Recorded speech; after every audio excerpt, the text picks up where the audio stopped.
Hi, everyone. I am director of data science at a tech startup called Auto One Group. And that's my day job, and my night job is running Our Ladies Berlin, Women Machine Learning and Data Science Berlin, satRdays Berlin, and help out with forwards. And I'm very proud to introduce and welcome to the stage some of my fellow satRday organizers. So please help me welcome Angela Lee, who organized Chicago this year.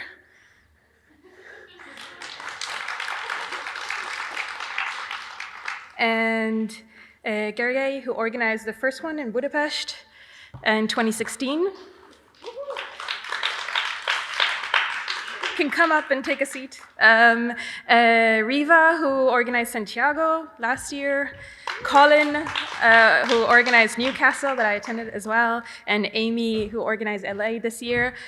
In case you don't know, satRdays are one-day community-run conferences that are aimed to be low cost and highly affordable with a bucket of free ticket and a lot of diversity and inclusion initiatives. And we will talk a little bit about how we do this at such low cost. And this year we've had, I think, 9, and since the last useR, there have been a total of 12 satRdays all around the world. And so we wanted to share a little bit why we do this, how we do this, and if you're curious about getting involved. Since I ran the last one, I took the opportunity of, making a little hello video from ours, so you get a little bit of a taste of the conference. Stuff, really interesting talks, people who are also from research and academia, but also people who are from the product and from development. I'm part of the satRday Berlin organization committee. I got involved basically through Twitter. Anna, and I love being here, learning so many different things over there and broadening my perspective on what I can do with it. I've been enjoying the day a lot because I've learned a lot, taken a lot of notes, and looking forward to keep talking with really interesting people that we can meet in this type of events. And it was a great opportunity to meet more people doing the same in the city I'm living in. I really didn't have much of a network in R or in general in data science. This really kind of opened the door to knowing what's going on in the area in Berlin. So some of the things I enjoyed the most today were learning about these community-led projects, also hearing about a lot of techniques that people actually use at work in their day-to-day to solve problems. Also, I enjoyed the lightning talks. I got new insights. It was great. A young newcomer to the field approached me and congratulated me for all the hard work that we've done and asked me how she could contribute the next time around or if we could coach her for a talk. And that makes me happy because it makes me feel that we're making a difference. I could definitely recommend anybody to go through this experience. Just try it, even if you don't know anything about organizing something. Just go for it. Just give it a try. And yeah, I think I'll join you right over here. Not too far away. And can you all hear me okay now? Great. So I think my first question, and I think we can go around and feel free to jump in, is why did you do this? Why did you decide to devote so many hours of your lives to organizing a conference for no reward, at least not financial ones? So I don't know if Gary, you went first, so maybe you could tell us how you all got us into this. Yeah, so Steph came up with the idea at one of the useR conferences, I think back in Boston. There was a panel for the R Consortium board members, and she just asked if the R Consortium would think that's a good idea, and I found that a very compelling and fantastic idea, so I was like, why not? If no one else organizing the first one, then let's try to do that, just like how we started the R useR group in Hungary. There were no R useR groups, and when I first attended my first useR conference, someone asked, why don't we have one? And I was like, no idea, let's try that. And it was a fantastic experience. Now we have like more than 1,500 members, so I thought that it's a good time to start a satRday and yeah, just give it a try and let's see how it works, and it worked really, really well. So cannot really share more about this. Yeah. Maybe Amy? So the LAR user group has over 1,900 members, but they hasn't been any big events going on since useR 2014. So I heard about Saturday, thought it's a good idea, so decided to host one. Yeah. So at the end of 2017, our users group of Santiago and Our Lady Santiago ran a joint meetup as an end of the year event. So when we heard about satRdays, we thought this will be like a formal way of doing this event. Those are very big groups. Both have 1,200 members. So we have experienced the magic of community. So we decided to run it like in a proper event. I feel slightly embarrassed, but I was just sick of traveling all the time and just thought it was somewhat easier to organize a conference than go traveling, and it's not much different. It's a bit more difficult, but going to London's just so boring. So. Actually, we can spin that in a good way. So, so what I found organizing Our Lady Chicago was that we had a lot of parents who couldn't make it to events outside of the city. And so when I was organizing Our Lady Chicago, I knew about people who were in data science in the city who were essentially, after work, they just want to get home to their kids. They don't want to come to a meetup. So I was like, how do we solve that problem of, parents just need to go home to their kids? So I was like, maybe we could do something on a Saturday. And so you may hear that the session is called satRdays. So that was a good fit for us. And so essentially we were able to bring that, bigger meetup feel to the people in our community who wouldn't be able to otherwise attend. So that was a big motivator for me. Cool. I think as you probably know, and probably a bunch of the guests in the audience as well, a lot of people who are already organizing meetups are quite busy and not necessarily have time to now contribute add-on to also organize a conference. So how did you find your core organizers, and how many were you in the group that helped you do it, or did you do it by yourself? I got some help from 2 other organizers, and it's mostly just me, yeah.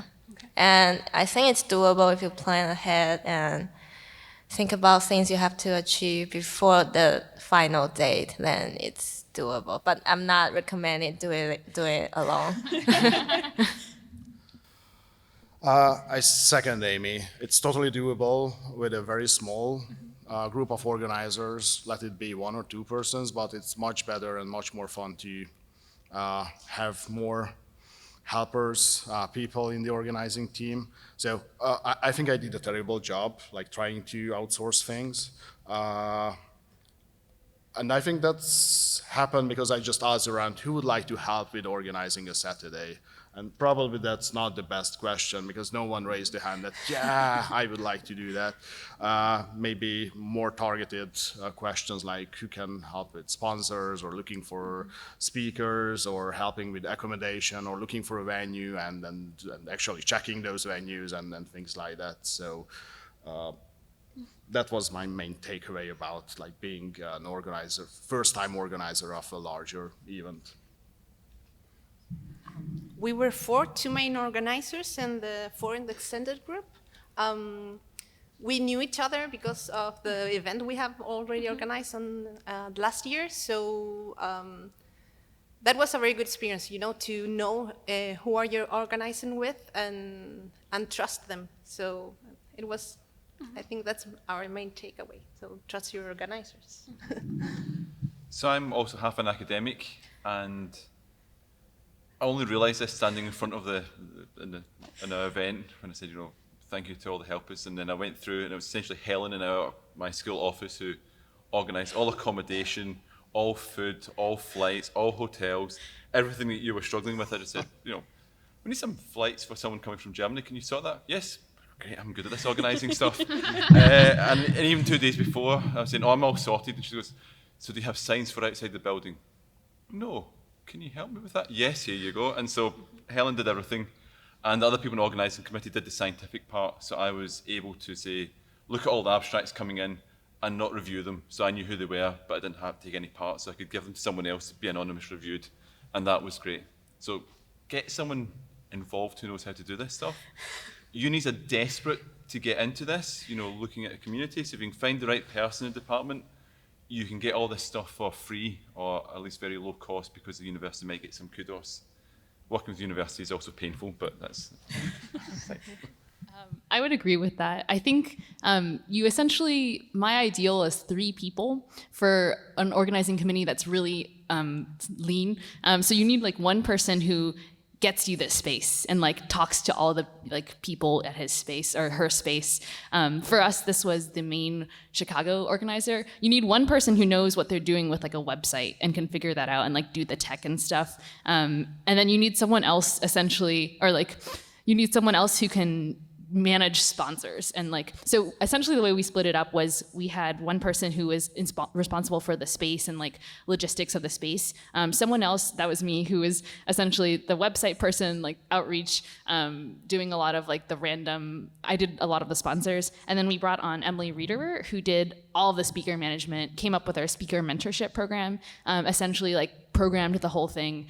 So splitting it up like that, you need like one person who's like, really detail oriented. You need someone who's like slightly less detail oriented, and then the other person can be like really good at like chatting up sponsors and like, you know, like getting spaces and stuff. But you need that person who's like really detail oriented, and that's probably you in the crowd because you're here.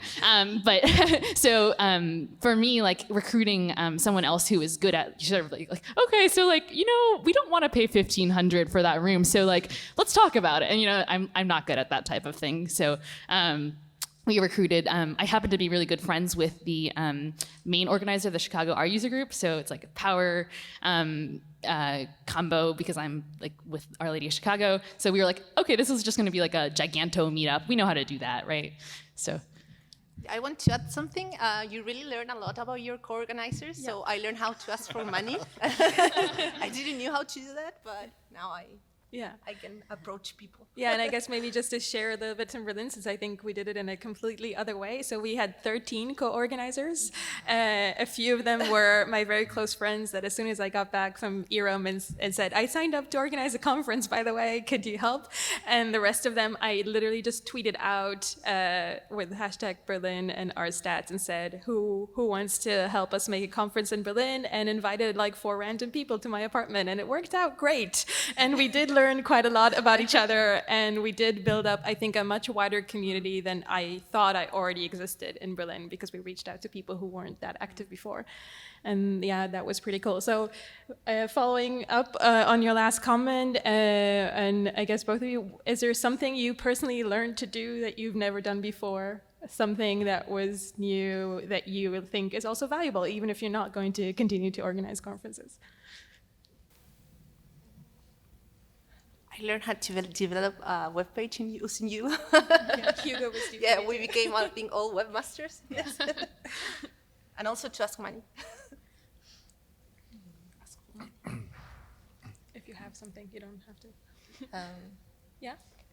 I joined Twitter for Saturday, and and I started using Twitter afterwards, and learned a lot designing a website and also handling the money.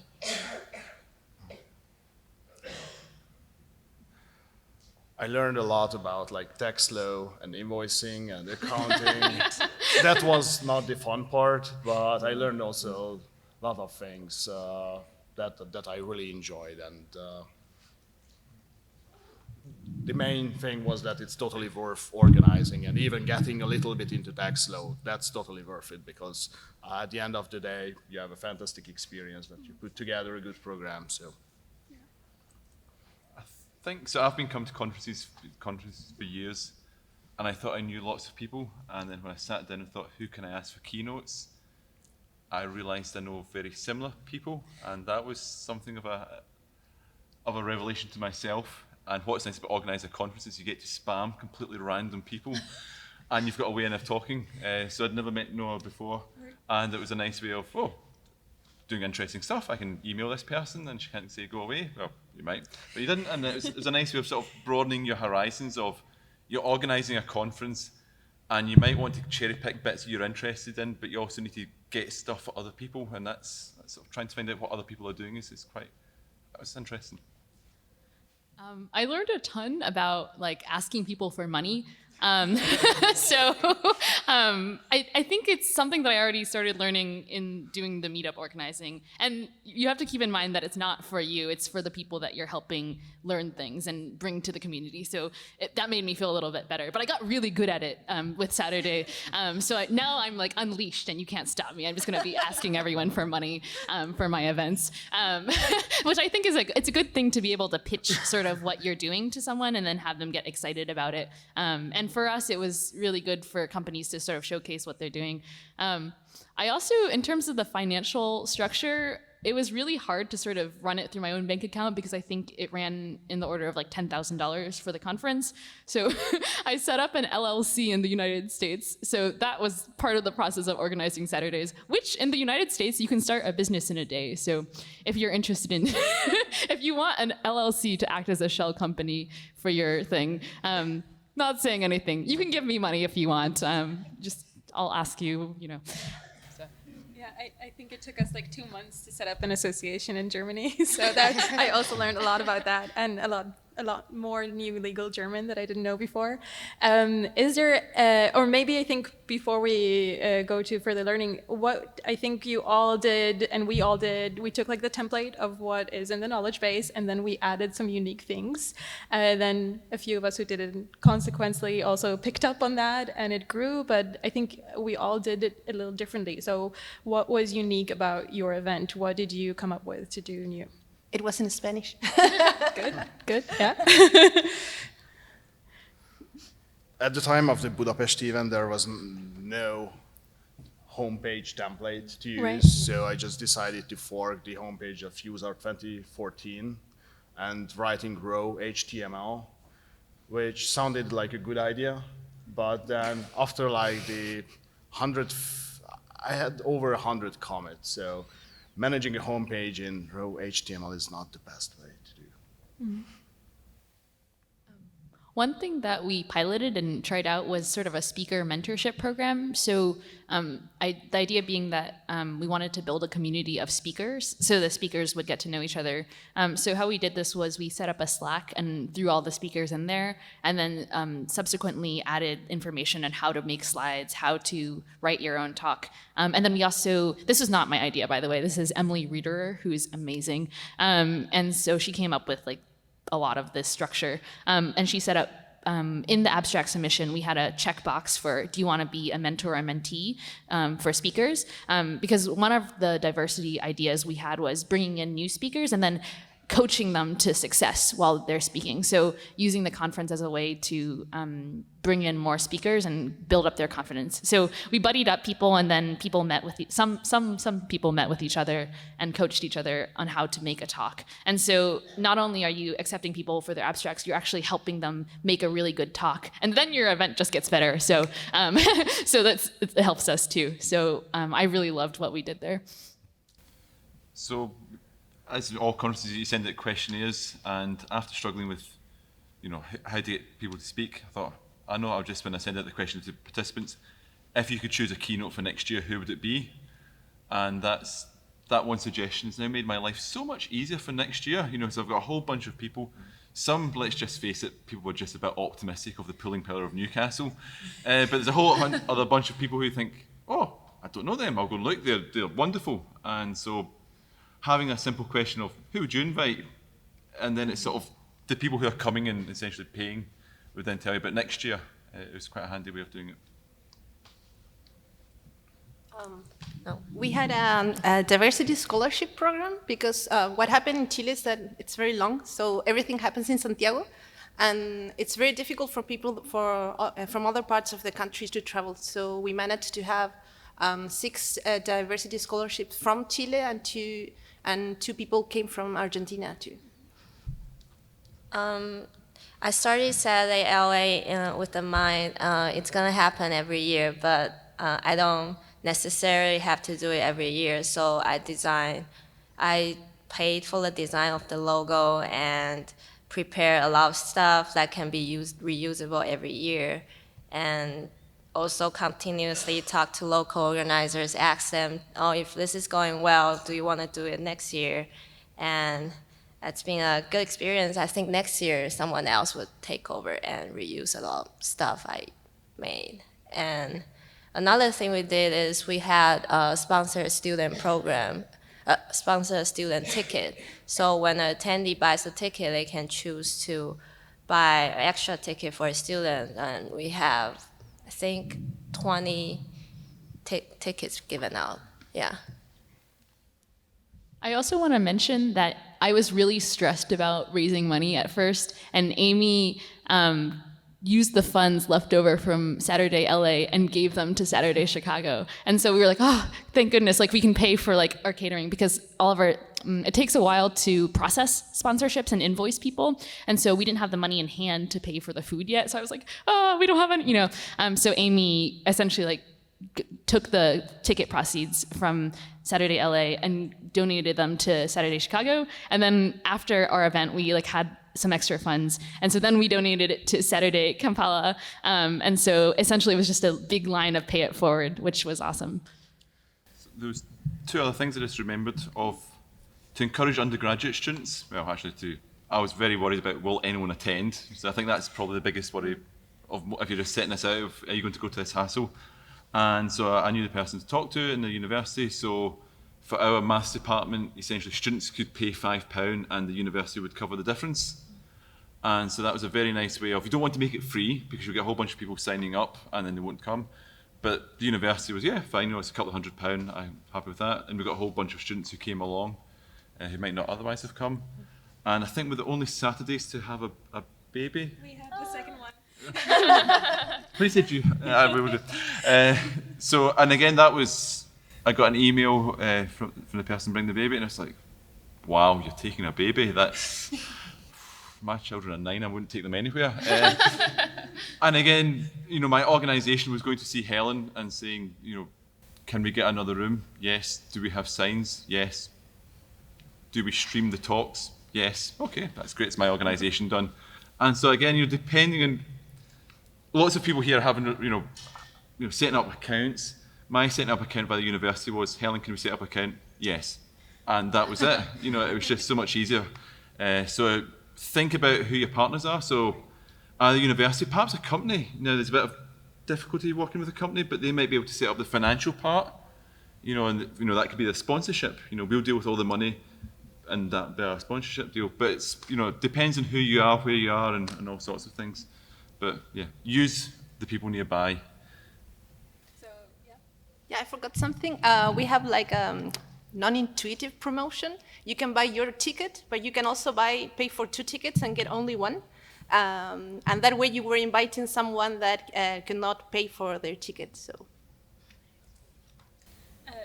So I think one of the hardest things in the beginning, except maybe for Colin, is to find a venue. So how did you find it, and will it be easier next time?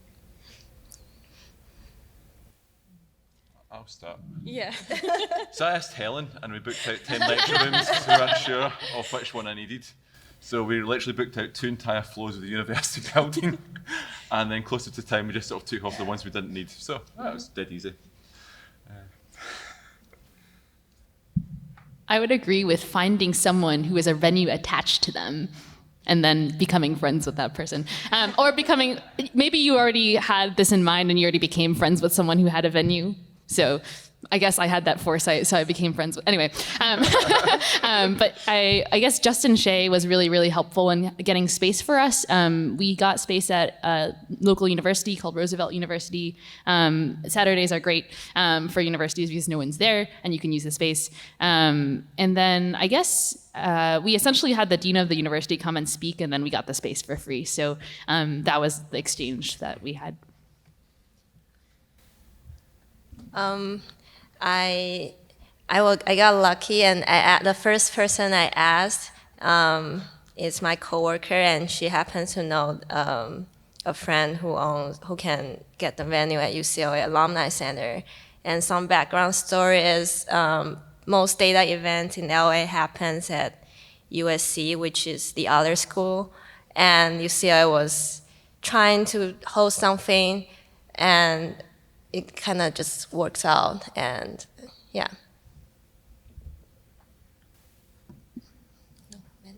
Yeah, and just following up on that. So after providing the venue for free, they also became like. I would like to thank useR Alumni Center for not only providing us the venue for free, and they even offer the lunch for free for all of us. Yeah.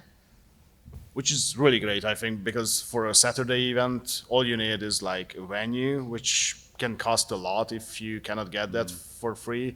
And even a bigger portion is like food. So catering, that was like 50% of the budget. So if you have university affiliation or you know someone who is affiliated with the university, make sure to ask, because getting a room for like 200 persons, that's not too difficult, I think, compared to like larger conferences. So that's definitely doable with some help from a local university. Our event was on Saturday, but we also have workshops on Friday. And so Friday, we managed to get a free venue at the university and 2 computer labs, so that was great. But for Saturday, we wanted a place that was on the city center, so it was like accessible, so we actually pay a lot for that.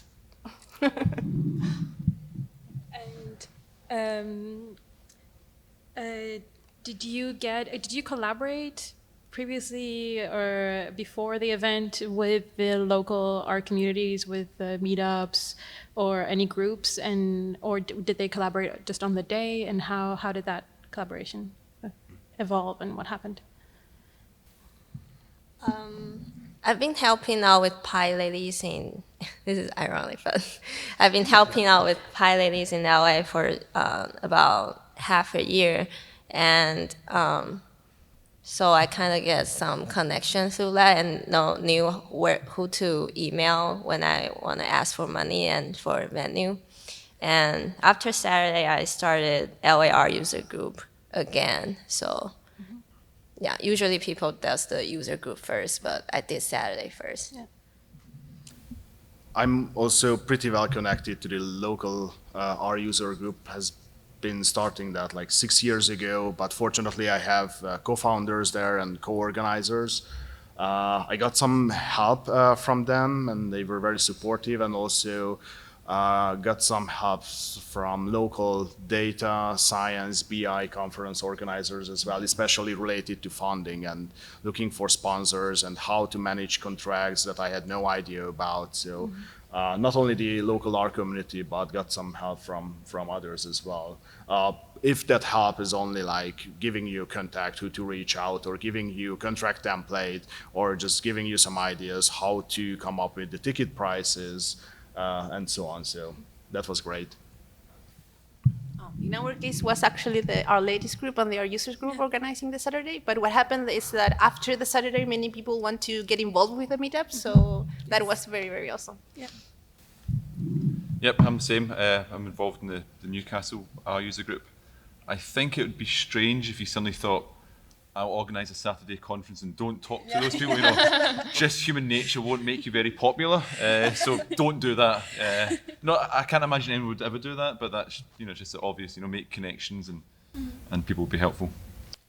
I would agree. I think Saturday Chicago sprang out of sort of just like the close personal relationship I have with the people and our user group. So we just chat. Like sometimes we just talk, not even in our context. So I think we had been talking about sort of doing something for both communities, sort of like a joint meetup for a long time, and we're like, joint meetup, let's just do a joint meetup that's enormous and also has like 30 speakers and is like a full day.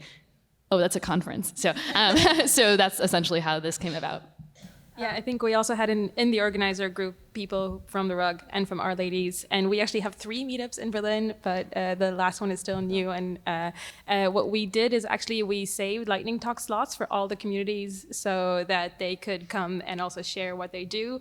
And I think everybody was very kind in those meetups and in general in data science related and programming related meetups in Berlin, that they allowed us to use their open mic to announce the conference and to invite speakers. And later on, everyone who came to our conference then invited a lot of the speakers to come talk at their meetup. So I think we're all set with schedules for speakers for the next few months, which is really great. Can I add something? Also, I had a lot of help from Gerge and Zolar, who used to have events in LA, but now no longer live in LA. So I save a lot of time and effort reaching out to the right people through them. Yeah. And speaking of communities that you'll be a part of if you do satRdays, there's like a organizer Slack. So like you can access any of us. You know, you can access any person who's organized like a satRday before and like tap their brain about like things. So Amy was organizing basically like 3 weeks before I was, and I was like, Amy, like, what am I doing? Like, what's going on? And she was like, Angela, like, calm down. Like, this is like, you know, it's okay that only 10 people have submitted abstracts. They're all going to come in at the like last minute, and indeed they did. And then, you know, it was like, I don't have enough money for food, you know, like what if, and then, you know, she's like, here, think about these things for tickets, like think about, so having that person to sort of bounce ideas off of, like in that Slack channel, you're not going it alone, you're not isolated. So if you're thinking about this, just be aware that we are all here to support you. And if you broke the template, you're also going to find help on that Slack. Yes. Yeah, we also support with the technical issues. You will break the template. Yes, you will break the template. What was something unexpected that happened on the day, or something that you learned on the day that you didn't know before, was out of the ordinary, out of plan, something, if there was anything? Or you were completely prepared and everything went by yeah. So 2 things. On the day, some people came to the door to ask for tickets, and couldn't really sell them that with cash. So yeah, we recorded the videos, so they kept the videos, and that was surprising. Another surprising thing is how low maintenance our useR are. We didn't have enough outlets, and it was a little bit hot, and we didn't have enough chairs in the workshop room, and people are just trying to get by. Yeah. A big surprise for me was that anything can broke at any time. But more importantly, that will be just fine. I mean, you might have some difficult times, but everything will go smoothly after all. For example, we had the satRday on a Saturday, obviously. I got a phone call on Friday night at 8 p.m. that pizza just arrived. And I got a little bit stressed because we got 30 pizzas delivered to the conference venue like 24 hours before. And there was a risk if I asked those guys to deliver the pizzas for the next day, because they just screwed up the schedule, they might deliver the very same pizzas. So there were some interesting times. Like these t-shirts did not arrive on time, and I was really stressed that I might have 200 t-shirts on Monday. What should I do with that? But to keep it short, everything was sorted out, and it went very smoothly after all, having difficult times for a couple of minutes, but that's fine. So. One thing is that probably as an organizer, you're not going to be able to watch all the talks because you're going to be and the other thing was I totally forgot. No, go ahead. I will. So I think because the conferences, we have to make it cheap, people's expectations are adjusted accordingly. You know, so if you go to a conference at £1,000, you expect everything to be absolutely perfect. If you go to a conference at £30, people say, I didn't expect coffee, thanks, that's great. You know, it's just, it really was like that. It's cheap, you know, the logistics, you know, if everybody turns up and things work, people are happy, you know, they don't have that expectation because we've kept it cheap.